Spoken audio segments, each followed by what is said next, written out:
A vaccination clinic under the shade of the mango trees. The singing is beautiful, the words prosaic. My baby is crying. I need to take her to be vaccinated. Yet to get the jabs into the baby's arms requires a monumental effort. It's an 8-kilometre cycle ride for health worker Bernadette Mundisia. The vaccine syringes and cool box supplied by UNICEF strapped to her back or the bike. The mothers have walked just as far, if not further, and they need to leave before the sun becomes too fierce. This is protection against viruses, tuberculosis, typhoid, and now malaria. It is in this tiny village in southern Malawi. A moment in history. The mothers and the healthcare workers know the ravages of malaria.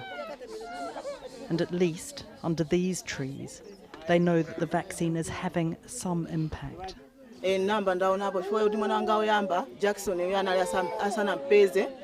2017 mwana amene ndavutikana naye kudwala malungo koma kuyambira mwana wina ali kunyumba ndi uyu sinavutikana naye kupita kuchipatala. It's taken 35 years to develop against a disease that, according to UNICEF, globally kills one child under 5 years old nearly every minute. Along with Kenya and Ghana, Malawi was a trial country. Since 2019, it's been vaccinating children under 5 in 11 districts. Now it's being rolled out in 9 other countries, a success story of sorts. The trials showed at best 75% efficacy, enough for the World Health Organization to approve it. And it is a start. Because the consequences of malaria can be devastating. The entire health centre in Chikwawa. 300 patients a day, and half of them have malaria, most of them under 5. 3-year-old Shakira barely stirs in her mother's arms. She has severe malaria. She's given a shot of an anti-malarial drug. And her mother's told to wait for the ambulance to take her to the nearest district hospital. Why she hadn't been vaccinated wasn't clear, but distance is often a factor. Mothers having to walk 10, 15 kilometres to get to a clinic, even more to get to a hospital. In this case, Mashinga district is 51 kilometres away from that clinic. We're just coming onto the paediatric ward at Machanga District Hospital, where some of the sickest children are being helped. It's a heart-rending sight. We're not showing it, but this little boy had just finished convulsing as malaria and sepsis ravaged his body. The nurse tells me they'd had 5 deaths from malaria in January. It's always worse in the rainy season. This 3-year-old, though, he's recovered and can go home today. And we look for Shakira, but she's not here. The anti-malarial drug had reduced her symptoms, so her mother took her home. If the malaria vaccine can stop so many children from ending up in hospitals like this, or even worse, dying, then that, of course, is to be celebrated. But there is a note of caution. It is only one weapon in the arsenal. There is still a desperate need for malaria nets, for better sanitation, and for a fight against misinformation. Suspicion about a new vaccine is common. On a more practical note, the malaria vaccine is 4 doses with a large dropout by the final one at 22 months. And then there are the healers and God to contend with. What do you think of the barriers to rolling out the vaccine? Of course, of which doctors who can claim to treat malaria and treat any other disease.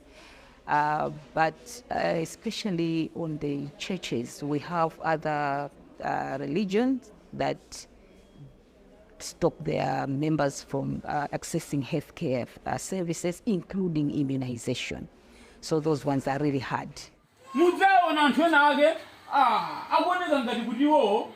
A mud floor and bricks for a pulpit. The Zion City Church, led by Reverend Kennedy Kolombola. A church that he says has thousands of congregants across the country. And its central belief, faith will heal you, and vaccines are the work of Satan. Good morning. We went to meet him on the outskirts of Malawi's capital. Victoria MacDonald. And asked him why he's not encouraging people to get vaccinated against malaria.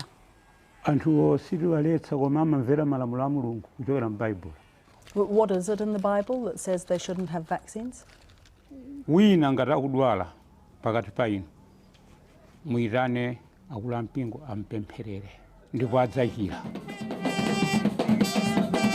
They shared footage with us of one of those healing ceremonies. The issue is that without vaccine and without hospital treatment, many children die. Can you live with that? Muntu samwalira chifukwa cha kupandakatemera. Muntu amamwalira nthawi ikakwana. This is a country in which malaria is endemic, and in the villages where the vaccine hasn't arrived and the mosquito nets just aren't there, it is little surprise they seek help elsewhere. Up a long dirt track outside Zomba in southern Malawi, we meet a self-described witch doctor. And like the church, his belief is that modern medicine and vaccines can be substituted. In his case, with tree barks and herbs. Do you worry that a child might become very sick if they get malaria? alibe kutengera mtundu wa magazi. Somba fish they fail basi mere mutoneramu. The highest malaria rates in Malawi are along the rivers on the central plains and here on the lake shores. A cocktail of waters for mosquito breeding and poverty. And nearby, a gathering of the children for us to see that burden in person. Blind, incontinent, disabled.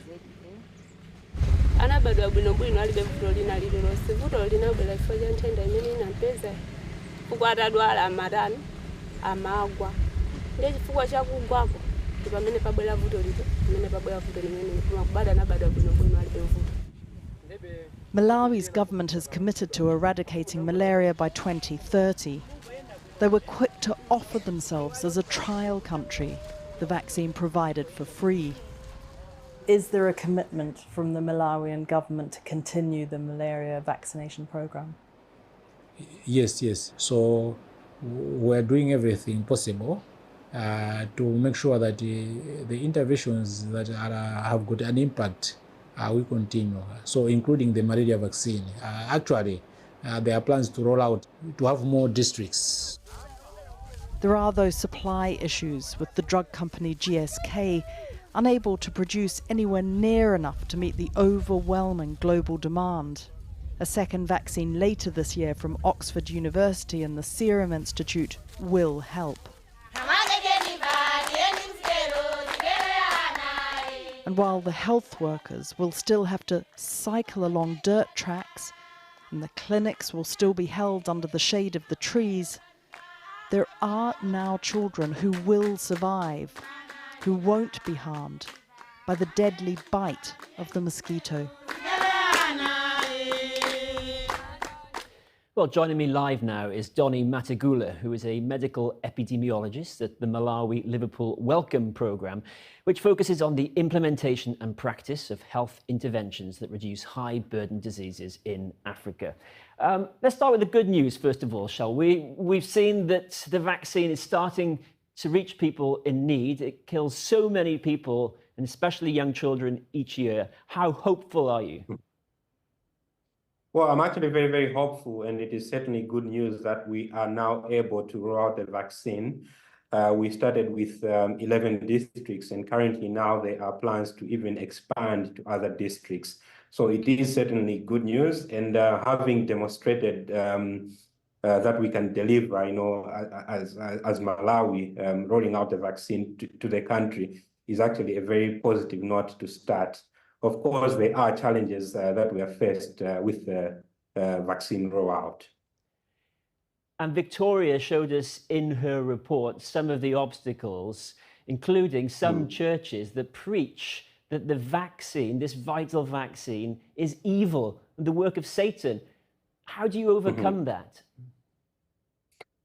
Yeah, it is certainly a challenge that we are facing in country, and we do overcome that by excessive behavior change communication, which we give out to the masses. There's a lot of effort that we're doing to educate Malawians, mothers who have their children who are eligible for the vaccine, to let them know that the vaccine is not there to kill them or that we have any other evil plan against them, but rather to save the lives of their children. So there are lots of efforts that we're actually doing in the communities, educating them to make sure that their children are vaccinated. And supply is another worry, isn't it? There's an undersupply, and you've got this horrific disease that is now preventable. I mean, the West seemed very capable of creating enough vaccines to deal with COVID. Do you think that they should be producing more for Africa at this point?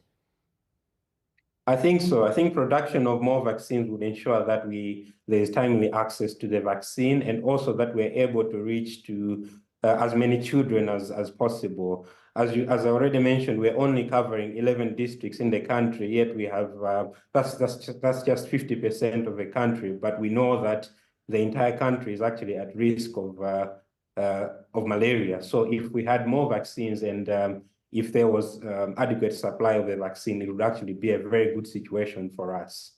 Okay, and briefly, I mean, the goal is to eradicate malaria in Malawi by 2030 and basically eradicate everywhere else at the same time. Do you think that's likely? I think we're very, very hopeful and optimistic about that goal. That is a goal that we set it. I was part of the process of setting that goal, and we're very, very optimistic. We understand that the last mile is going to be challenging, but we're very optimistic in making sure that there are all the efforts to eradicate malaria in Malawi by 2020.